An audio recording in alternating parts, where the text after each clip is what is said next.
Apakah antara soalan-soalan yang sangat penting untuk dijawab oleh orang-orang yang mahu mencari pasangan hidup? Orang lelaki ni untuk remaja lah. Kalau dia nak kahwin, ada satu pilihan dia kena fikir. Yang pertama, mampukah aku tarbiyah pasangan aku ni dari segi agama?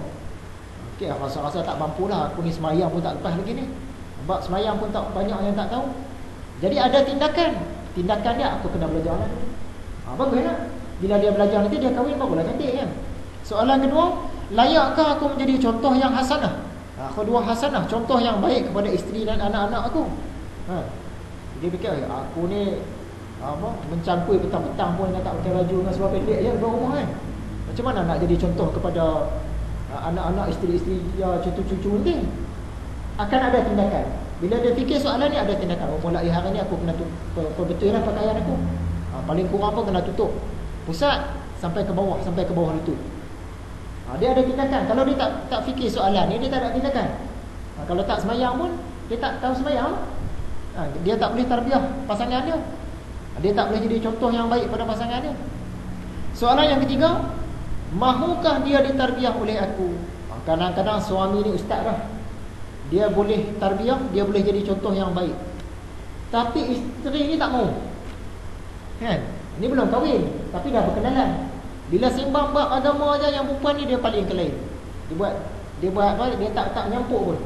Dia tak balas pun cakap kita. Dia tak minat dengan agama. Yang suami boleh lah, yang isteri ni tak mau. Lepas tu kita tengok dia bercakap dengan mak bapak dia kasar. Menengking-nengking. Kalau tengok macam ni, nampaknya soalan last ni gagal. Mahukah dia ditarbiyah oleh aku? Rasa tak mahu dah perempuan jenis ni. Bila tak mahu, akan ada tindakan. Ada tindakan, kau cari pasangan lain. Contohnya kan? Jadi kalau orang lelaki nak kahwin, dia jawab 3 soalan ni dengan tindakan dia, insya-Allah dia dapat jodoh yang lebih baik. Untuk perempuan pula, dia pun ada soalan juga, 3 soalan. Yang pertama, dia dah kenal satu orang lelaki, dia kena fikir, mampukah lelaki ni tarbiyah aku? Mampu tak lelaki ni? Tengok gaya dia ni, boleh ni. Cerita buat semayang, buat puasa semua, nampak lulus. Okey, dia boleh tarbiyah aku ni. Yang kedua, dapatkah dia menjadi contoh yang hasanah untuk aku dan anak-anak aku?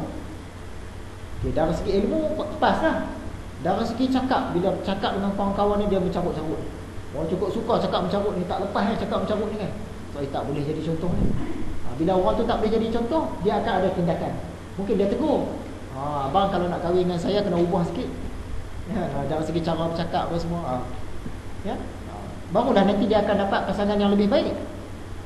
Soalan ketiga, lelaki tu dari segi ilmu beres, dari segi nak jadi contoh pun beres. Tapi maukah dia mengajar aku, mentarbiyah aku? Sebab ada orang ilmu agama beres, kelakuan pun baik, tapi nak didik, nak ajak keluarga ni dia tak mau. Ada jenis macam tu. Dia tak mau. Padahal dia berceramah berkata tepat, tapi nak didik anak-anak dia tak mau. Nak didik isteri tak mau.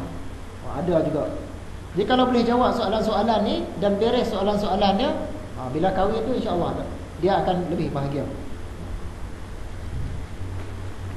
Baik, sekarang nak masuklah pelajaran pada hari ini. Tugas guru yang keempat, iaitu termasuk yang halus-halus dari mengajar, bahawa guru menghadik muridnya dari berperangai jahat dengan cara sindiran. Sindiran ni bahasa Indonesia, bahasa kita kiasan. Selama mungkin dan tidak dengan terus terang. Kita tahu dah anak murid kita ni ramai. Dalam ramai-ramai ni yang nakal-nakal pun ada, yang jahat pun ada. Jadi nak menegur anak murid ni, kena dahulukan dengan cara kiasan dulu. Dia tak boleh terus redik, terus marah, terus penampar. Dia kena cara lembut-lembut dulu. Bila tak boleh, baru dia meningkat kan. Jadi Imam Ghazali kata di sini, antara adab satu orang guru kalau dia nak tegur anak murid dia, dengan cara kiasan selama mungkin. Setakat mana mampu buat dulu. Dia jangan marah kan. Contohlah, guru ni mengajar, anak murid ni majlis tak main. Tahun lepas dia datang kuliah. Tahun ni baru datang. Tahun baru datang kan. Tok guru mengajar sebulan sekali. Bulan 12 tahun sudah dia datang, nampak muka dia. Bulan 12 tahun ni pula baru nampak. Jadi tok guru dia tak boleh kata ni. Ini apa ni susah datang kan. Datang pun tak guna dah, banyak benda tertinggal, marah kan. Dia tak boleh. Tok guru dia kena guna kiasan. Contohnya, tok guru dia bacakan hadis tadi lah. Hadis yang mula-mula tadi. Tok guru nampak dia ni tahun lepas yang datang, tahun ni baru datang pula. Setahun dah ni. Tok guru pun baca. Sesiapa yang menempuh satu jalan untuk mencari ilmu, maka Allah akan permudahkan jalannya menuju ke syurga. Benda tu nampak umum. Sebenarnya dia nak tuju pada anak murid dia tu tadi. Kamu ni setahun sekali baru main macam mana? Jadi dia harapkan anak murid ni faham lah. Oh bagus kalau datang dah, rugi aku tak datang, setahun sekali datang. Kalau datang selalu ni mudah jalan ke syurga. Macam kita ada sekolah. Kadang-kadang anak murid ni besar dah kita. Kita nak tegur orang risau juga. Baju pun keluar. Kalau ikut undang-undang sekolah, baju kena bawah dalam. Walaupun saya secara peribadi saya suka baju bawah dia luar. Sebab apa kita tengok bangsa-bangsa bertamadun sejak zaman dulu-dulu pun kelangkang ni mesti dia tutup.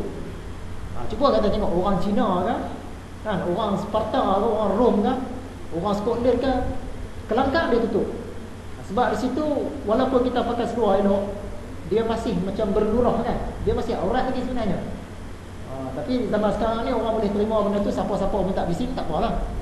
Kalau ikut zaman dulu orang Melayu pakai something, dia mesti tutup di ni celah kelangkang tu, dia bagi tak nampak. Jadi di sekolah tadi budak ni baju keluar. Baju keluar, dia tak suka bawah dalam. Sedangkan undang-undang sekolah kena bawah dalam. Jadi kita pun tegur, ni Syarul, kamu ni lah muka handsome lah, baju je snack. Kalau baju masuk dalam, muka handsome, baju masuk dalam, memang kelas awet. Tengok mesti tak paling ni. Dia dengar tu, okey cikgu je, saya buah lah. Dia umur. Kalau ikut hati kita, kita nak marah kan. Nak marah betul-betul lah, pasal apa tak ikut peraturan. Banyak kali dah tegur, tak mahal kan lagi. Ataupun kita, awak baju tu kena, main-main cikgu tu nak ubah lah. Saya post dari dulu, saya post ni. Tu cara kiasan lah. Sebab kata Imam Ghazali, kalau dengan cara terus terang merosakkan takut murid kepada guru. Guru ni kalau dia marah sekali dua, anak murid dia terima lagi. Tapi kalau bila masuk je marah.